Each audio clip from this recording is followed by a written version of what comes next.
Joined by Hofstra head coach John Russo following a doubleheader split with William & Mary today, a 4-3 win in Game 1, then a 12-2 loss in Game 2. Just opening thoughts on today's performances. Um, you know, happy to get a win in Game 1, I guess, and wanted one there in Game 2. I think William & Mary is a hell of a club. I thought they probably pretty much outplayed us for 17 of 18 innings today. I thought they were really, really good. Thank God we have Jack Jett. I thought Jack has been as good as any Friday night guy in the league. 6 innings, 6 strikeouts, just gave us a great start and a really big chance to win. He gets his, I think he gets his second win in a row, which he didn't have in a career, and now he had him at the biggest times, at the most important times of the season. But other than that, we didn't do very much well. I just thought William & Mary was really good. What does it say about your team, though? Because you said 17 innings, William & Mary played better, but then that one inning, really propelled you guys. So even when you're not at your best shape, what does it say about this team? You still able to take one of these games. It's unbelievable. I told them they're an amazing group to be able.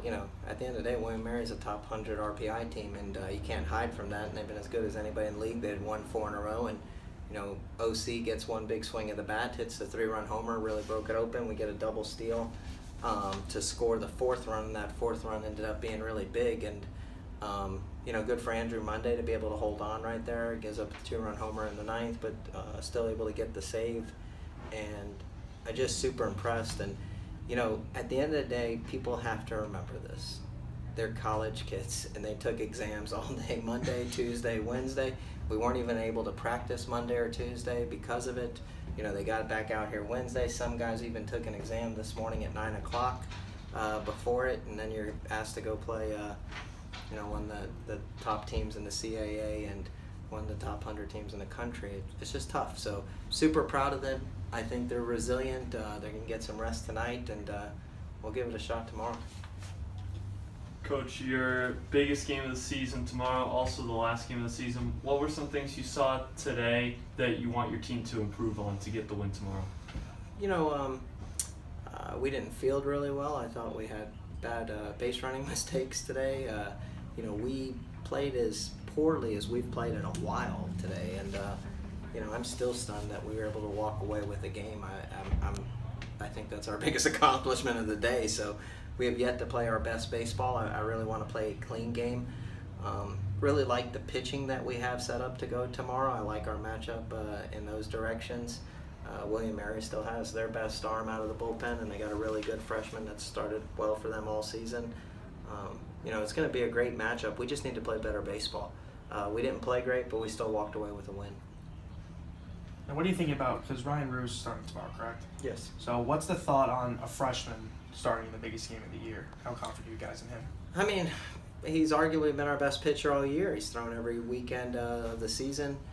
Everybody's watched him. He's had good stuff. I think if on February 15th we were offered, one win for the CAA tournament with Ryan Rue on the mound, I got to think we all take it and make that deal. And that's what we have tomorrow. And so we got him, and we still have Joyce and Anderson and some guys behind him to throw tomorrow. So I don't know if pitching will be the problem. We got to get the offense going. I didn't like the offense at all today. We looked really rusty. It felt like Delaware was 2 weeks ago is what I told the team. And to be truthful, it was just a long week, with exams, with the rain, with everything, and not making excuses, but they did take exams all week, so they just looked lethargic today. Coach, in your post-game talk, how do you try to take away the pressure that everybody's going to be feeling tomorrow? I told them this last night, and I told them again today. Hasn't our back been against the wall since the Towson series? I mean, the Sunday game was a must-win. We're down in the 6th inning, and we had to win, and then we were able to pull that game out. And then, we had to win the UNC Wilmington series, and then we sweep, and then we have to go get a game at JMU, and then last weekend we have to win the series against Delaware, and we win the series. And so our back's been up against the wall for a better part of 5 weeks right now. So to be truthful, we're comfortable in that aspect of it. I just didn't like that we looked like a tired club this morning. But I told them they're 18 to 23 years old. They're whatever their mind wants to tell them, and they need to tell them that we're not tired tomorrow. We're going to get after it for 9 innings. Daniel Page taken out after like 2 innings. Everything okay with him? He's good. I just think Morash is a little bit offensive player. We were down 6 runs. Ryan had been out last weekend with a concussion. Been one of our better hitters going into that before getting hurt. So I felt like I had a chance to get him some ABs. And Daniel knows Page is a glue guy, and so he's close games, everything, and he'll be back in there tomorrow. And hope it's a good game. All right. Coach, thanks. Thanks, guys. Thanks, Coach.